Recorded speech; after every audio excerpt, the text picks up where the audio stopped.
Hello friends, இன்றைக்கி நம்ம try நெல்லிக்காய் எப்படி செய்யலான்னு பார்க்கலாம். அந்த ட்ரை நெல்லிக்காவை குழந்தைங்களுக்கு சும்மா ஸ்வீட் மாதிரி கொடுத்தீங்கன்னா ஆளுக்கு ஒன்றா வாயில் போட்டுட்டு போயிடுவாங்க. ஈஸியாக கொடுத்து சாப்பிட வைக்கலாம். இதை நல்லா கழுவிட்டு தொடச்சி இந்த மாதிரி ஸ்டீமரில் வச்சு நல்லா வேக வச்சுக்கோங்க. இந்த மாதிரி ஸ்டீமரில் வச்சு வேக வச்சுக்கிட்டிங்கன்னா, இல்லை இட்லி பாத்திரத்தில் கூட வச்சு இப்படி வேக வச்சுக்கிட்டிங்கன்னா அந்த கொட்டையை தனியாக எடுக்க வந்துடும்.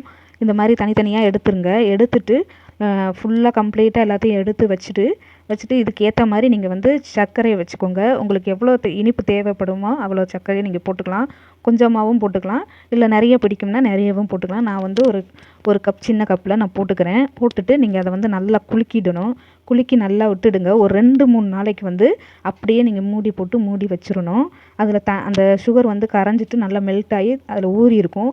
3ஆவது நாள் எடுத்து இந்த மாதிரி அந்த ஒரு தட்டில் வச்சு வெயிலில் நீங்கள் உலர்த்துருங்க. இந்த ஜூஸை நீங்கள் அப்படியே ஜூஸ் போட்டு குடிச்சிடலாம் வேஸ்ட் ஆக்காமல். இதை வெயிலில் ஒரு 3 நாள் வச்சிங்கன்னா அந்த மாதிரி காஞ்சிரும்.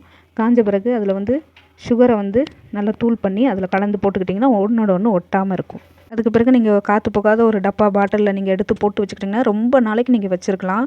சூப்பரான தேன் நெல்லிக்காய் தான் பார்க்க போகிறோம். நாட்டு நெல்லிக்காயை வச்சு நம்ம பண்ண போகிறோம். இது குழந்தைகளுக்கு பெரியவர்களுக்கு நோய் எதிர்ப்பு சக்தியை கொடுக்கும். இதை நீங்கள் வச்சுட்டு 1 மாதம் கூட வச்சுக்கலாம்.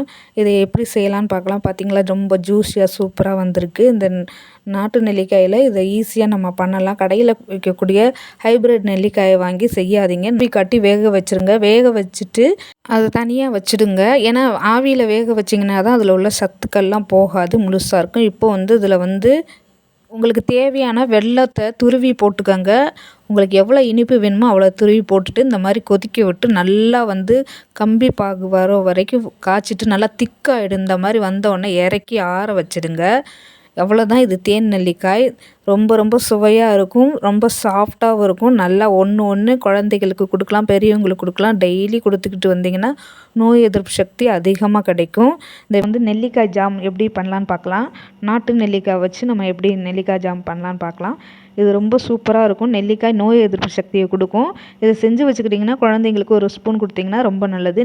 நெல்லிக்காயை கழுவிட்டு இந்த மாதிரி ஒரு பிளேட்டில் வச்சு ஸ்டீம் பண்ணிக்கோங்க. அவிச்சு எடுத்துக்கிறணும். அவிச்சு எடுத்துகிட்டா இந்த மாதிரி எடுக்க வந்துடும். கொட்டை தனியாக இது தனியாக எடுக்க வந்துடும். இதை தனியாக எடுத்துகிட்டு மிக்ஸி ஜாரில் போட்டு நல்லா அரைச்சிக்கோங்க. அரைச்சிட்டு நெய் விட்டுக்கோங்க. 2 ஸ்பூன் நெய் விட்டுட்டு அந்த நீர் சத்தெல்லாம் போனால் தான் நம்ம நீண்ட நாள் கெடாமல் வச்சுக்கலாம். இது ரொம்ப ரொம்ப விட்டமின் சி அதிகம் உள்ளது. இப்போ தண்ணி வற்றிருச்சு. இதில் 1 கப் வெல்லம் துருவின வெல்லத்தை போட்டுக்கலாம். போட்டுட்டு உங்களுக்கு இனிப்பு எவ்வளோ வேணுமோ அதுக்கேற்ற மாதிரி போட்டுக்கோங்க. போட்டுட்டு நல்லா கலந்து விட்டுருங்க. இந்த மாதிரி வந்துடும். இதில் சுக்கும் ஏலக்காயும் பொடி பண்ணி வச்சுருக்கேன். அதையும் போட்டு நல்லா கலந்து விட்டுருங்க. நல்லா சுண்டி வரும்போது இதை நீங்கள் ஆற வச்சு குழந்தைகளுக்கு டெய்லி 1 ஸ்பூன், பெரியவங்களுக்கு கொடுக்கலாம். எலுமிச்சம்பழம் சாறு உங்களுக்கு வேணும்னா விட்டுக்கலாம், இல்லைன்னா விட்டுருங்க. அதில் உள்ள புளிப்பு உங்களுக்கு போதும்னா விட்டுறலாம். நான் கொஞ்சோண்டு லெமன் சாறு கொஞ்சம் விட்டுக்கிட்டேன். இப்போ நல்லா கிளறி இது மாதிரி வச்சுக்கிட்டிங்கன்னா 1 ஸ்பூன், பெரியவங்க சின்னவங்க 1 ஸ்பூன் டெய்லி சாப்பிட்டிங்கன்னா நோய் எதிர்ப்பு சக்தி அதிகமாக வரும்.